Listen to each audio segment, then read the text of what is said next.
Hey everyone, thank you for tuning in with us today. So for this next story, it was sent in by a Shaman sister. The story was originally sent in Hmong, so I did translate it over. I apologize ahead of time for butchering any misinterpretation. So let's get to it. Till death do us part. Once we get married, that's our last vow, right? So in this story below, that's exactly what happened. As a shaman, every session will always be different. One day, my phone rang when an older woman called me. She asked me if I was home and told me that she needed me to do a session for her. For some strange reason, she always felt scared as if someone was next to her.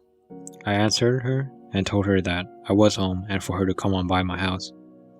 A few hours go by and a car pulls up. Out of the car came an older lady along with her son and daughter-in-law. They walked up the concrete walkway and entered my house as I welcomed them in.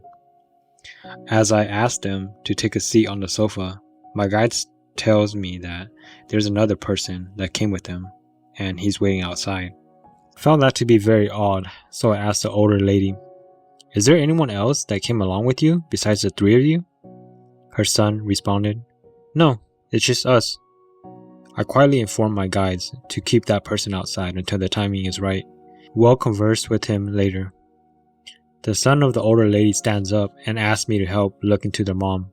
He says, "She's been having very bad dreams and her legs hurt a lot, which makes it very difficult for her to walk. And she's very afraid to be alone by herself. In the Hmong tradition, it is looked down upon if the person who is sick seeks for help for themselves. In today's modern world, some shamans tend not to mind as much." I willingly agreed to help her out.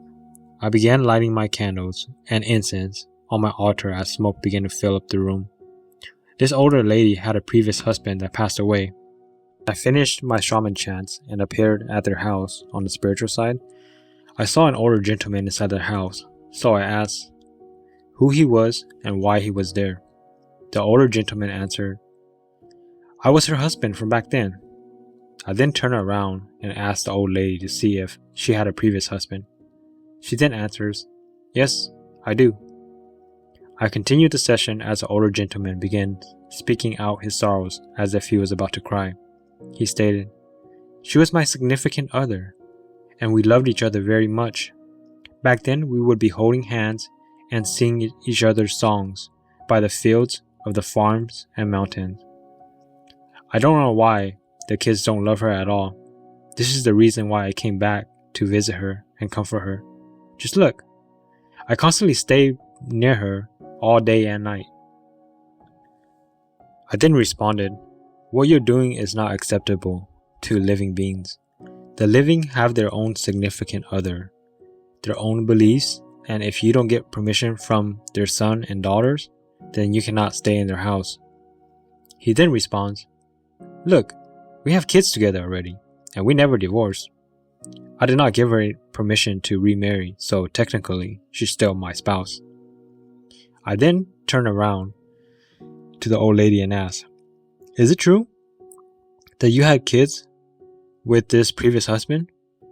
She then looks at me and answers, "Yes, we had a daughter together. Back in the old days, my husband went off to war when I forbid him to go. I told him if he goes off to war and anything bad happens to him, then for him not to expect me to wait any longer than 3 months. After 3 months of waiting, I will go off and remarry if he don't come back. After 3 months passed, I moved to Thailand and got remarried there. Please tell him that I didn't wait for him back then because he did not listen to my advice. Now I am married and I have my own family, so for him to make amends with the past and don't wait for me any longer." I turned around and started talking to the gentleman. He started crying and refused to go, so I told him, "Older gentleman, please don't be sad. If you are really meant to be a couple and you truly love her as much as you say you do, then go back to your place and wait for her. If you live with her, she will get sick because the dead and the living cannot stay together. He responded, "Just take a look at our current spouse right now. She says they're married, but he doesn't even love her. She cries day and night, and he doesn't even show any affection towards her. When her husband leaves, he doesn't even bother to turn back and look around. He doesn't take care of her. I am her real spouse. I am the one who truly loves her. I wait day and night by her side, and I will continue to stay by her and take care of her."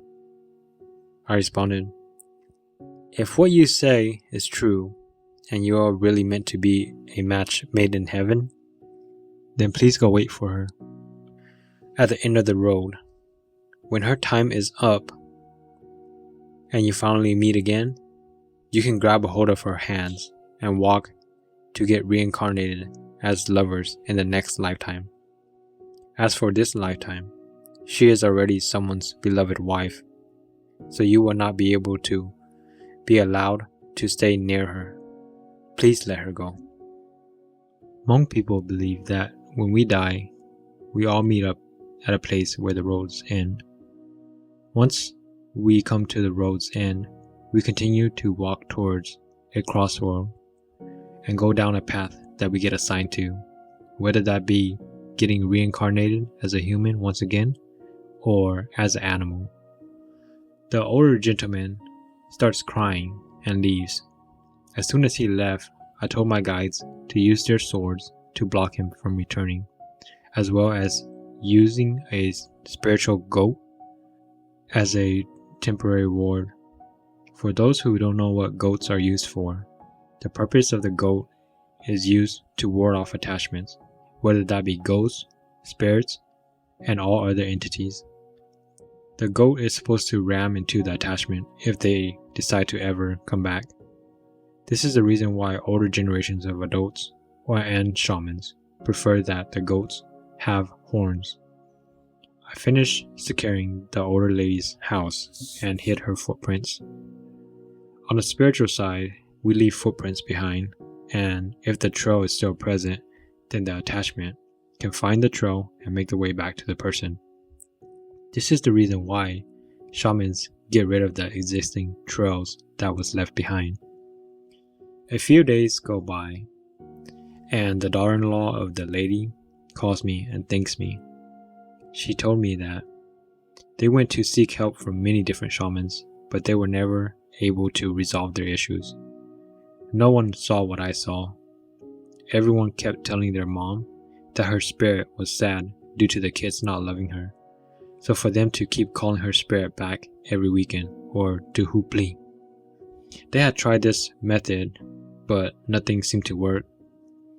After I helped them, their mom is finally able to be alone by herself. This wraps it up for this story. I want to thank all the listeners for tuning in with us today, as well as I want to thank the shaman sister who submitted her story. If anyone else has any story that they would like to submit, please send us an email.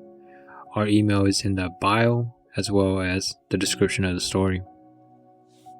If you enjoyed this story, please like, comment, or share this video so that other people can find our channel. We'll see you in the next one.